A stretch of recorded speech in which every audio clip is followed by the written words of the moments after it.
Hey guys, I'm going to tell you a little bit about I guess this is actually part 4 of the lab that we're going to do today. We're going to kind of skip part 3. Part 3 looks at plasmolysis and looking at things under the microscope, and we are just going to skip over that because that's not quite as important of a test concept. But this is really important. You definitely have to know how to do water potential.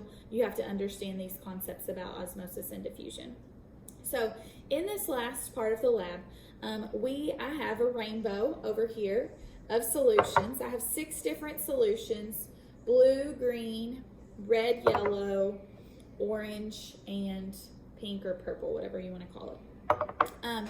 And so these solutions are different molarities. So they're just sugar water, but some of them have more sugar than others. So the most concentrated is the 1.0 molar sugar concentration or sucrose concentration. And then there's one that's plain water, which would be 0 molar.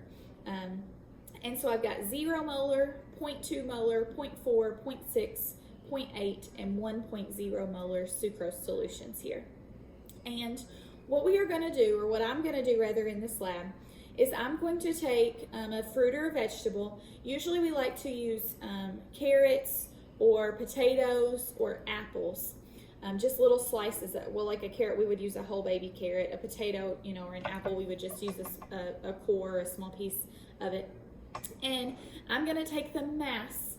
I'm going to need 6 different samples because I've got 6 different solutions I'm going to put them in. And I'm going to take the mass of each of those carrots or apples or potatoes or whatever and put it in the solution, okay? And record the mass. And then on Monday, when I come back to school, I'm going to take them out of the solution and I'm going to re-weigh them and record the new mass. And so what we should see is that some of them are going to gain mass. Those that are in a solution that's hypotonic to the solution inside the carrot or the apple or whatever, those will gain mass.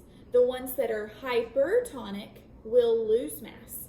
And so what we are really looking for is which solution is most closely isotonic. So, and then you'll graph this, similar to the way that you're doing on the assignment that you worked on yesterday. You're going to graph this, and so some of them are going to gain mass, some of them are going to lose mass, and you'll have a line. And we're going to look for the one that crosses the 0, the change in mass. And that spot where it crosses the 0 axis, that's the molarity of the potato or whatever. If you use potatoes, your results would be different than carrots and different than apples because each of them have a different sugar concentration, okay? And so you can kind of get a rough estimate once you just have your data table. So for example, if at 0.6 it lost, hold on, let me think about that. At 0.6 it gained 0.4 grams, and at 0.8 it lost 0.2 grams, then you would know that that 0 line is going to be somewhere between 0.6 and 0.8.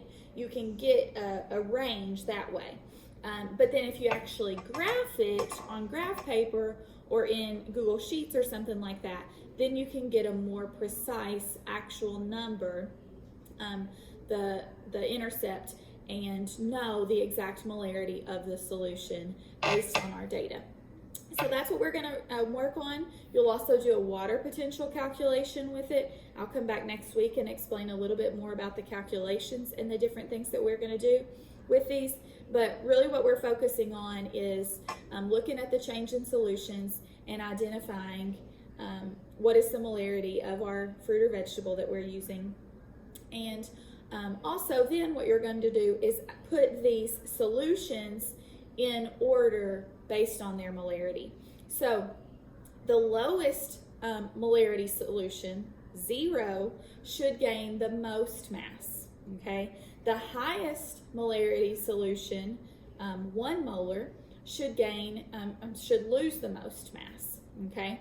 And so then you'll after you get your data and you can organize it from ascending to descending or vice versa, you'll come back and tell me, okay, Miss Brown, the green was the 1 molar, okay? the orange was the 0.6 molar, and so on and so forth. Right now, you don't know what solution is which. The colors are just so that you can keep data on them. But after you get data, you should be able to go back and say the different molarities of the solutions based on your chart, based on your graph, based on how much mass they gained or lost. Okay? So if you all have questions on it, let me know. I'll post the data for you to see here in just a little bit after I get my vegetables weighed. And you can go ahead and start on your lab report. I've listed in Google Classroom or in the assignment sheet the things that I want you to have there. So you're going to have, I'm not going to ask you to write the procedure again, but you're going to have the title, the problem, the hypothesis, and then you can go ahead and kind of start setting up your data table. And then I also always like you to, in a lab report, draw your setup. So just draw a beaker and draw a vegetable inside that's going to show us what's going to happen in our design. Okay, so if you all have any questions, let me know. If not, then you can go ahead and get started on this and then wait for your data to be able to complete your analysis on and your data sheet and your analysis on Monday. And then we'll wrap up this little lab write-up. So I know y'all had a lot of lab write-ups this week. They're really important. Lab is 25% of your grade in the class. That's how labs work in college as well. So we're going to focus a lot on those, and I'll be grading them. And let me know if you have any questions. Have a great day. Bye.